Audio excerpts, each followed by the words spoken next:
So this is OPEX Falcon. While other scanners focus on the speed that they can feed nice, clean, prepped stacks of work, what we've done is looked at the whole process starting with the prep. Really, that's where most of the work is. So instead of imagining me sitting at this, instead of seeing me sit at this scanning workstation, imagine I'm sitting at a prep table and I have a file that I need to scan.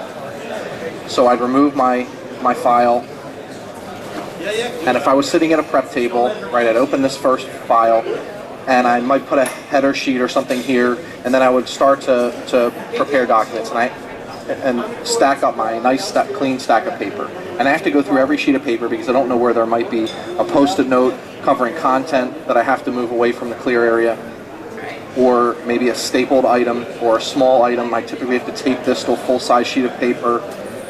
And I would continue to take from this pile and create my nice clean stack of paper that I'd then go and take over to an auto-fed scanner in order to feed there. So now if I did everything exactly the same way as I just did here, but instead of allowing this to stack up, I had this conveyor on, and it took every item as I placed it here and scanned it. At minimum, I'd be prepping and scanning at the prep rate, right? So that means all of the scanning time afterwards is just extra time. Even if you had a 1,000 page per minute scanner, it's 1,000 pages of extra time. Because just by having my table move and placing items down here and having it scan right now, I'm at minimum prepping and scanning at the prep rate. So now we'll look at the scanning workstation and how we can take that and go even further by reducing more prep to a point where we're prepping and scanning faster than you could typically prep the documents.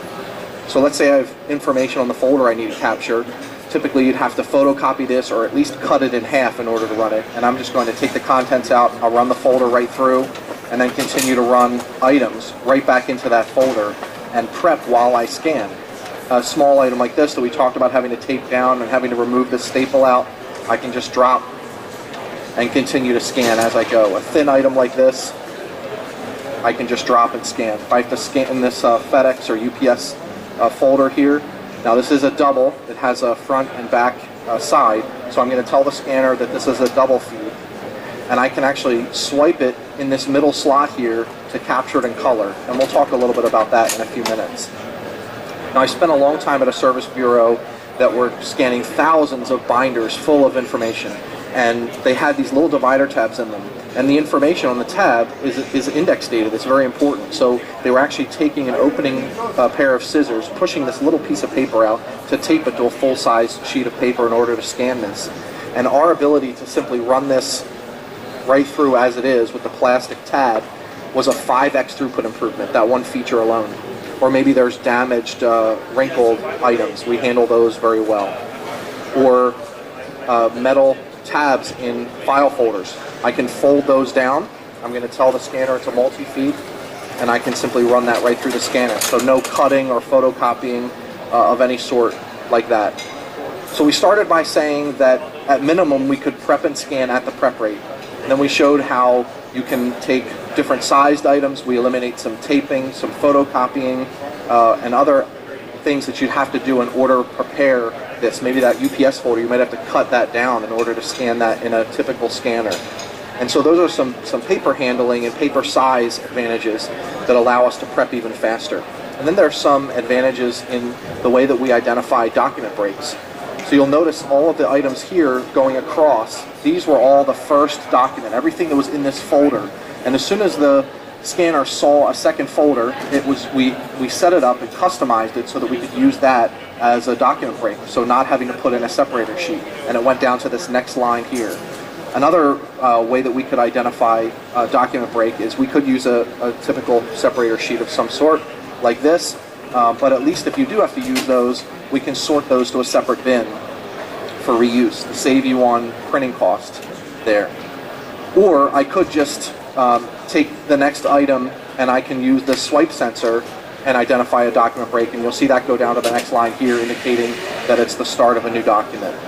So there's several different ways to quickly or easily identify document breaks, and some of them may help you to eliminate a lot of the separator sheets that you're using now.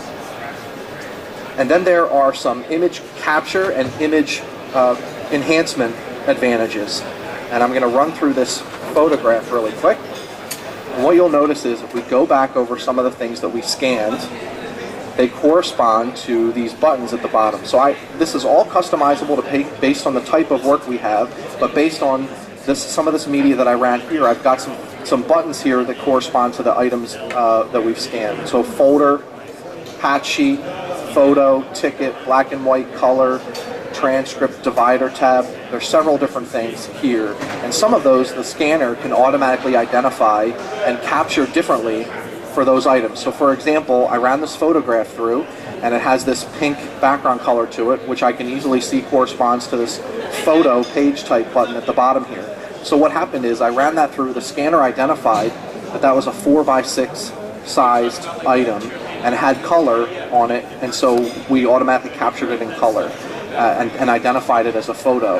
And we actually had a couple of staples in there as well that you can see that we just pulled it off of the next page.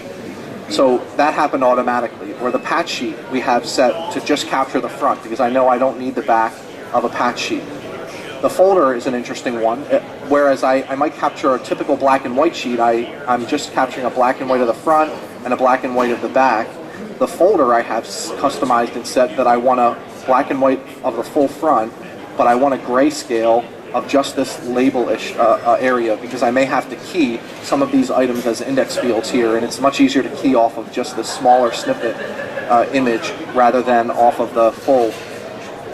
So it enables me to set up different ways of capturing items. Another example is if I had to key this tab information off of this divider tab, much easier to do from an image of just the tab than from an image of the entire sheet here. So different ways to customize how we capture and how we clean up images. Nice color image of this UPS envelope. So we have some advantages there. Another way that this plays out and is valuable is there are a lot of jobs that require color scanning selectively on certain items, and so some people might use color detection, auto color detection for that. But that doesn't work in a lot of situations because you'd want this in color because of the photographs here at the bottom, but you wouldn't want this in color, this form here on my left.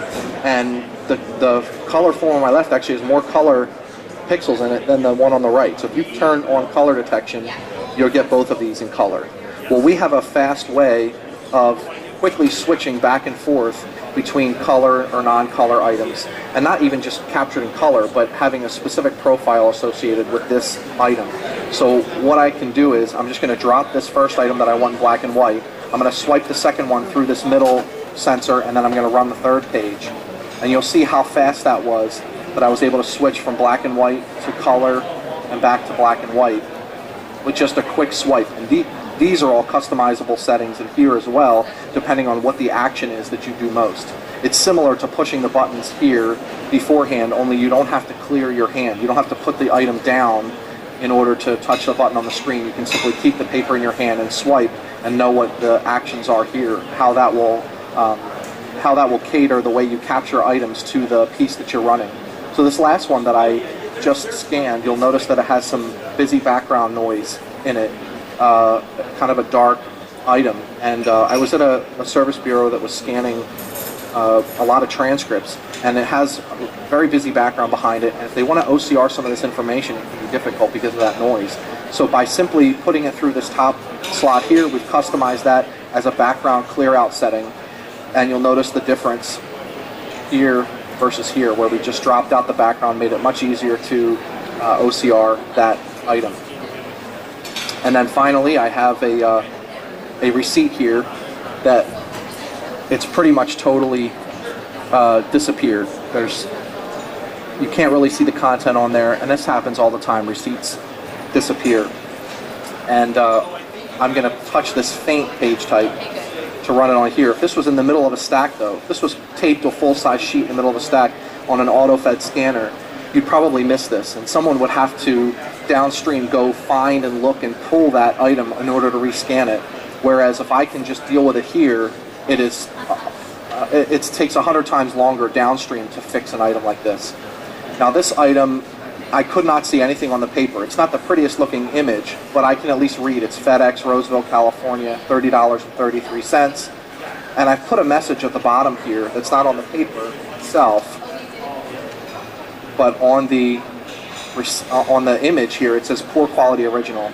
And what that does is that indicates to my QC person or to my customer, if I'm a service bureau selling this image, that it wasn't that we gave you a poor image, it was that the paper was poor quality. So nobody's going to go and waste their time to go try to find this item in order to rescan it. So just to recap what we talked about, we started by saying at minimum we can prep and scan at your prep rate, and then we showed some paper handling advantages, some advantages in identifying document separations, and then some ways that we're saving additional prep or rescans downstream by applying different image capture settings or different image cleanup profiles to items to optimize the image capture of those different types of items. Now, if you do happen to have some clean work that's already prepped into nice stacks of paper, it's very rare in our experience, but if you do, we can also handle that and be able to feed those stacks just like a standard auto feed scanner. And you'll notice that as I'm feeding this stack through, that the conveyor stops and allows me to put additional stacks down on here to be able to feed. So I can fit several hundred sheets on here at one time in order to auto feed those. And if something were to happen, if I had a legal size, let's say that was folded or something, that stopped it, I'm going to try to make it see an issue. I wouldn't want to have to move all three of these stacks, if I had 3 stacks on here, out of the way in order to get this piece back in order. It would come up here, and I'd simply take my double feed or whatever it was from up here, I drop it in the slot into the proper order, maintaining the proper page order, touch the button, and it would continue auto feeding those items there. So it enables us to combine prepping and scanning where that's most efficient and save a lot of the prep that's involved. And then at times where you do have clean work, things are already prepped, or need to just push volume through the scanner, we're able to do that too. Thanks.